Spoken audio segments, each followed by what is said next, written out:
Now we will discuss more instances where equal area criteria can be applied. Okay, so one is the sudden change in mechanical input. In the previous case, we have taken the mechanical input to be constant. Now let us say there is some sudden change in the mechanical input. So we will take the curve here. This is the electromagnetic curve, right? Now initially let us say the operating angle was delta naught, and this will be the value of the mechanical input, right? So that we will take as Pm naught.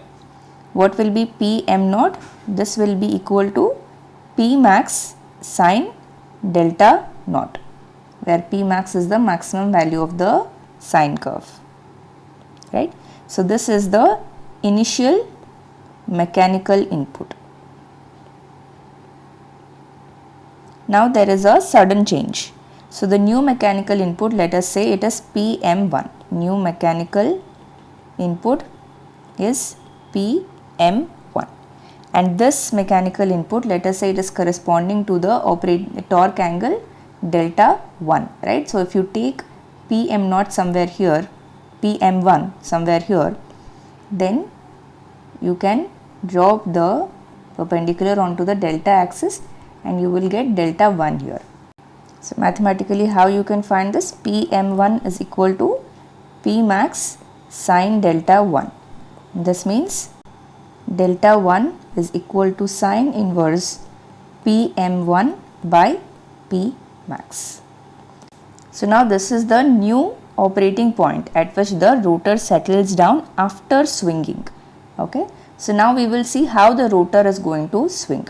So initially if you take this point as point A, the initial operating point, suddenly now the mechanical input is increased from Pm0 to Pm1. Now what will happen? The accelerating power will be positive. That means the rotor will undergo acceleration, right? So when rotor undergoes acceleration, delta will increase. So the rotor will follow this curve. Okay. Now this point if you take as point B, what is happening at point B? The mechanical power is becoming equal to the electromagnetic power, so acceleration will become 0. But the speed is still greater than the synchronous speed, so the torque angle will keep increasing, right? So in this way it will go beyond point B, and let us say at point C it will reach the synchronous speed. So that angle we can take as delta naught. So this is the first swing. After that what is going to happen? It is just going to come back and then swing about point B and then finally settle down at point P. Okay. So that is how the rotor is going to swing. Now we have to mark the accelerating and the decelerating areas, or you can say the area under PA, under the accelerating power. So from A to B, what is going to happen? The mechanical input power is Pm1 while PE is this. So what is PA? Pm1 minus PE. So the area is going to be like this, right? So this is the accelerating area because PA is positive. And next from B to C, PE is this and PM is this. So PA is the difference between this and this, right? And the value, the sign is going to be negative. So it is the decelerating area. Okay. So this is A1 and this is A2. Now by equal area criteria, A1 should be equal to A2. Okay. So using this you can find out these delta values and all. But the question now is, what is the stability limiting condition? So we know that the rotor can swing up to a maximum of pi minus delta 1, right? Here it will be delta 1, not delta naught, because this is the new operating point, new steady state where it has to settle. Okay. So beyond this if it goes, then the system will go towards instability. So what is going to happen here? This A1 is the accelerating area. Now this entire area is there for deceleration. Okay. Now let us say Pm1 is further increased to here. So we will take another diagram here. Here we have the maximum value P max. Okay, initially the angle was delta naught and the corresponding mechanical input is PM naught. Okay, now the new PM1, let us say it is here, a new mechanical input, and this is delta 1. Now like I said, this will be the accelerating area. Okay, and since this is the limiting condition, pi minus delta 1. Okay, so this entire area, it is available for deceleration. Now let us say this PM1 is slightly more further increased. Okay, so we will take here somewhere, let us say PM1 dash. Okay, now what is going to happen? This new angle will be not delta 1, something else, and what will be the accelerating area? This entire area will be the accelerating area. Okay, and you can also see the accelerating area is anyways increasing, and also the limiting angle, this is going to, we will take this as delta 1 dash, so this will be pi minus delta 1 dash. Okay, so this maximum angle up to which it can oscillate, it can swing, it is reducing. Now it has reduced. Okay, so now this area is increasing, the area under acceleration. Okay, but this area available for deceleration, it is decreasing. Okay, so now there will be a limiting condition wherein this area will be exactly equal to this area. We have to find such PM1 dash. So let us say this is the limiting condition. Okay, so we will use the equal area criteria to find it. This is PM max, that means the maximum value of the mechanical input such that the system doesn't go into instability. Maximum value of mechanical input such that system doesn't become unstable. So now we will apply the equal area criteria here. A1 is equal to A2. So this is going to be integral delta naught to delta 1, you can take, or delta 1 dash from the diagram. Okay, so this is going to be P1 max minus P max sine delta. Here don't get confused, this is the maximum value of the mechanical power, and this is the P max that is in the PE versus delta curve, right? So this is going to be integrated with respect to d delta, and this is equal to delta 1 dash to pi minus delta 1 dash, P max sine delta minus PM1 max. This is integrated with respect to d delta. Okay, so just to avoid confusion, usually we write delta 1 here, right? So here, because I have shown you two different mechanical inputs, I have taken delta 1 dash. So you write this as delta 1 only, so that you can remember the formula like this, right? It is given like that in textbooks as well, so it will not cause any confusion. Okay, so this is one equation, and the second equation, PM1 max, this is what it is related to delta as P max sine delta 1. Okay, so these two equations you have to solve for PM1 max. Equation 1 and 2 should be solved for PM1 max. Okay. Next we will consider the case of a sudden loss of one of the two parallel lines. So this is the generator, and here we have two transmission lines which are in parallel, which are feeding the other end. So if this voltage is, let us say, V angle 0 degrees, okay, and the reactance here we will take as X1 and X2, the reactance of two transmission lines, and this is the generator. Here we will take the magnitude E dash, transient internal voltage, and the voltage angle delta, and this is XD dash, transient resistance, reactance. Okay, Now let us say one of the parallel lines is being lost. Then what will happen? When both the lines are working, we will take the maximum value to be P max 1. So what is this? The voltage magnitudes on both the ends divided by the transfer reactance between the two voltages. Okay, so that means whatever reactance is in between the two voltages. So what is the reactance here? This is mod E dash mod V divided by X D dash plus X1 parallel to X2. Now let us say this transmission line is not conducting anymore. For some reason it is not conducting. Okay, so loss of X2 will give the maximum value.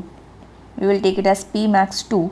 This is going to be E dash mod V divided by X D dash plus X1. Okay, so when one of the two parallel lines is removed, the effective reactance is going to be increased. So here this denominator is larger than this denominator. So that means P max 2 will be lesser than P max 1. Okay, so this we can draw the power angle curve. This is delta and this is the electromagnetic power. So here first curve will be like this. This is the P max 1. Okay, so we will take this as PE1. And after the loss of line, the new electromagnetic curve is going to be having a maximum value P max 2. So this curve we will represent as PE2. Now the initial steady state, let us say it was at delta naught. Okay, and this value will be the mechanical input power, right? Now after the loss of line, the electromagnetic power is going to become this, and at this delta naught, right, sudden loss of line, so delta naught will remain as it is. The new electromagnetic power at this point will be this point. Okay, so you can see that this is the input now, but this is the level of the electromagnetic power. So the rotor will accelerate. Okay, and now it will accelerate along this curve now, the new curve. Okay, so if you take the initial operating point as A, and next it will fall to B as soon as there is a loss of line, and from here it will start increasing. The rotor angle will start increasing. Okay, now this at this point PM will intersect this curve, right? So this should be the new steady state. So let me mark this here. This will be the new steady state point, but it will not stop at that point. The rotor angle will increase beyond this point. Why? Because even at this point the acceleration is becoming 0, but the speed is still greater than synchronous speed. So it will keep increasing till it reaches the synchronous speed. Okay, so let us say somewhere at this point the rotor will reach the synchronous speed. So we will take this point as C and this point as D. Okay, so this here will be the maximum swing angle, which is delta 2. Okay, and what will be the accelerating area? This will be the accelerating area, while this will be the decelerating area. Okay, A1 and A2. So you can find delta 1 and delta 2 by using the equal area criteria. A1 should be equal to A2. So you can write what will be A1. This will be from limit delta naught to delta 1 Pm minus P max 2 sine delta with respect to d delta, right? And A2 will be from delta 1 to delta 2, and here it is going to be from P max 2 sine delta minus Pm d delta. Okay. Now what about the limiting condition? So the system will be on the verge of instability if delta 2 is equal to pi minus delta 1. This is the new steady state angle, delta 1, right? So here in the limit you just have to substitute. In place of delta 2 you have to write pi minus delta 1. Okay, and this way you can find out the limiting condition. Now the next case is the sudden short circuit of one parallel line at the generator end. Okay, so that means if you take, this is the generator end, right? This is the reactance of the generator. This magnitude also you can take, magnitude and the voltage angle. Now here you have two parallel lines. You can also represent the circuit breakers. These rectangles are circuit breakers. Okay. So now this is the other end, receiving end, where the voltage is V angle 0 degrees. So this transmission line has X1 reactance. Here the reactance is X2. Now the short circuit is occurring at the generator end. Okay, so that is why we have taken before the reactance itself. Now if we draw the power angle curve, so this is the maximum value of electromagnetic power. Okay. Now initially the steady state operating torque angle was delta naught, and at this point the mechanical input will be Pm, right? Now as soon as the short circuit happens, what will happen? All of the current will flow through the short circuit itself. No current will be flowing through the other end. Okay. So the electromagnetic power, it will become 0. So if initially it was operating at A, it will fall to point B. Okay. And the torque angle will start increasing. Why? Because the accelerating power is positive. So this is, we can take as PE2, while this is the PE1. Okay. Now the circuit breaker has to clear the fault. Now let us say it has cleared the fault at an angle delta 1. Now the circuit breaker has operated means that the circuit breaker must trip. So this line will be disconnected. Okay. So it is like loss of parallel line. So now the P max, whatever will be there, it is going to be lesser than this P max. So we can take this as P max 1, and a new curve will be present which is having a maximum value P max 2, which will be less than the initial one. Okay, because it is, this entire transfer reactance is going to increase. Okay, so P max 2 will reduce.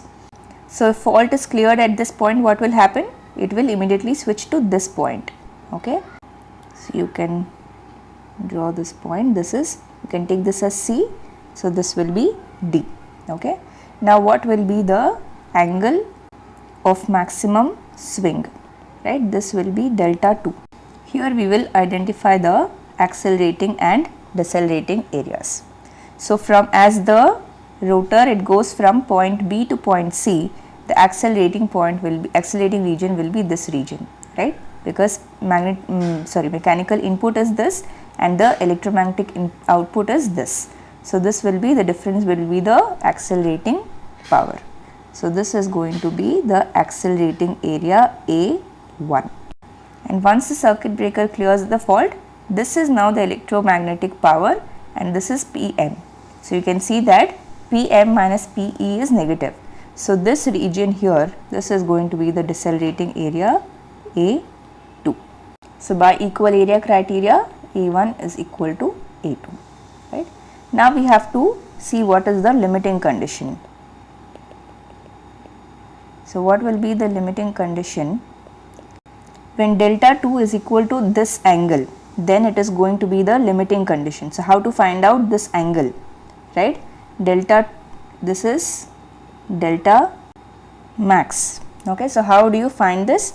Here P max 2 sine delta max is equal to Pm, right? P max 2 sine delta max is equal to Pm. That means delta max you are going to get as sine inverse Pm by P max 2. Okay. So now if you apply the equal area criteria for this limiting condition, what will this be? Delta naught to delta Cr, right? Because at limiting condition delta 1 is the critical clearing angle. Okay. So this will be Pm minus 0 into d delta. This will be equal to delta Cr to delta max, right? And what will be the area here? P max 2 sine delta minus Pm, integrate with respect to d delta.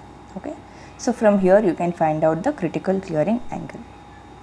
Now in the previous application we have seen that the fault has occurred at the generator end. Okay.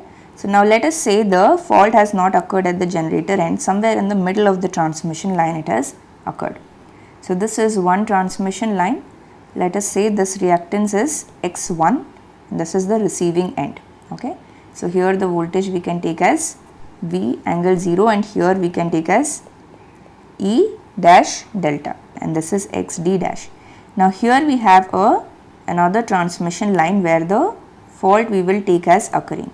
Okay, somewhere in the middle, let us say, not exactly in the middle but somewhere along the transmission line. Now we will try to draw the circuit when there is the short circuit, right? Sudden short circuit occurs. So in that case, what will be the circuit? Here you have the generator and here you will have XD dash. Here anyways you will have X1, okay, and here you have the receiving end voltage, right? V angle 0 degrees. This is XD dash. Now what we are going to do, this point if we mark here, this is point A and this is point B, the two buses, right? Now this here is point A and this here is point B. Now the fault is occurring somewhere in the middle of the transmission line. That means from A to the fault there is going to be some reactance and that point where fault is occurring is the ground point. So here from A to the ground we will draw one reactance. So this we will take as X2 1 for the transmission line X2. This is the first reactance, okay, and next similarly from this ground to this point B there is some reactance, right? So here you are going to take X2, the second part of X2, okay. So this is the circuit that you are going to get, okay.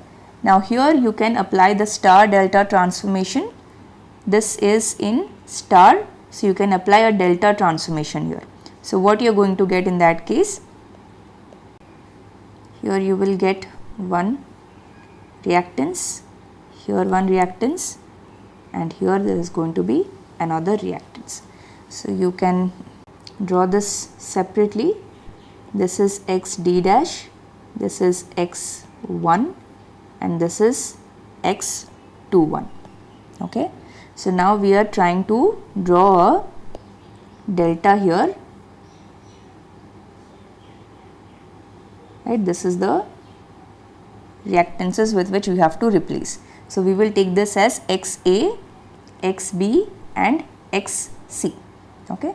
So that you can write here XA, XB and XC, okay, but here you will also have X2, 2, okay, and here you have the voltage anyways.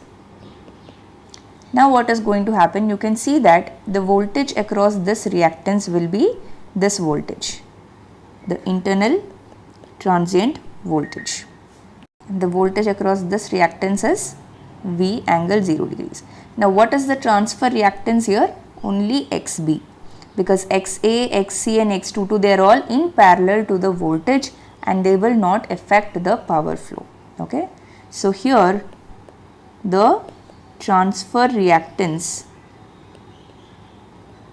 it is going to be XB. So that means the P max is going to change during the fault, right? This is the circuit during the fault. So we can take P max 2, we will take the first P max 1. This will be what? The magnitude of both the voltages, E dash mod V divided by XD dash plus X1 parallel to X2. This is P max 1. Next we have taken P max 2, which is mod E dash mod V divided by XB, okay. And then finally after fault clearing, then what is going to be the circuit? Now only X1 will be left out, okay, because X2 is now, it is isolated, right. So here you have XD dash X1 and here you have the voltage. Now what is the transfer reactance here? XD dash plus X1. So P max 3 is going to be XD dash plus X1. So here you have three different electromagnetic curves. One is before the fault, next is during the fault, and after the fault is cleared. So if you draw the power angle curve here, we have to identify the accelerating and the decelerating areas, right? So initially the curve was like this. We will take this as PE1, and the maximum value here was P max 1, right? Now what is happening during the fault, before it is cleared by the circuit breaker, it is going to have a different maximum value. So that we will take as PE2, okay? And what will be this? P max 2. So now let us say the initial operating angle was delta naught, right, at steady state before the fault is occurring, right? So if this point you take as A, then as soon as the fault occurs, it will fall to this curve, okay? And since now the mechanical input power is PM, this, right, and PE is here, so PM is greater than PE, so there's going to be acceleration. So once again the torque will start increasing, okay? So let us say at an angle, it is going on increasing at an angle delta 1, the fault has been cleared. Then what is going to happen?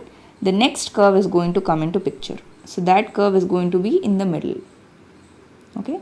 So this is PE3 and this value is P max 3, okay? So now it is, the torque angle is this and PE curve is this, so it is going to switch from this point to this point, right? So we will take this point as B, this is C, so now it is going to point D. This point we will take as D, okay? From here also it will further increase because the speed is not yet synchronous speed, okay? So let us say it is going on increasing and it is stopping at point E, okay? This is where it is reaching the synchronous speed. So this is the end of the first swing. Now we will have to identify the accelerating and the decelerating areas. For that we have to extend this mechanical input like this, okay? So now when it is traveling from B to C, the electromagnetic power is this and PM is this, right? So this area will be the accelerating area. So we can take that as A1. Next, what will be the decelerating area? As the operating point is traveling from D to E, this is the electromagnetic power and this is the PM, right? So here you have, this is the decelerating area, you can take it as A2. What will be the new steady state area? It is going to be this point, okay? So from E it is going to come back, oscillate about this point, you can take this as point F, okay? So it will oscillate about F and then it will finally settle down at F, okay? And if we write the expression for equal area criteria, A1 is equal to A2. So this will be from delta naught to delta 1, PM minus what is the curve here? This is P max 2 sine delta, okay? Minus P max 2 sine delta with respect to delta. And again this is from delta 1 to delta 2. You can take this angle as delta 2, okay? Here what is it going to be? P max 3 sine delta minus PM d delta, okay? And if you have to find out the limiting condition, what will be the limiting condition? This will be the delta max, right? Delta max. So this will be equal to what? Pi minus sine inverse of PM by P max 3, okay? So you can substitute in place of delta 2, you can substitute delta max, and in place of delta 1 you can substitute the critical clearing angle, and that is how you are going to get the limiting condition.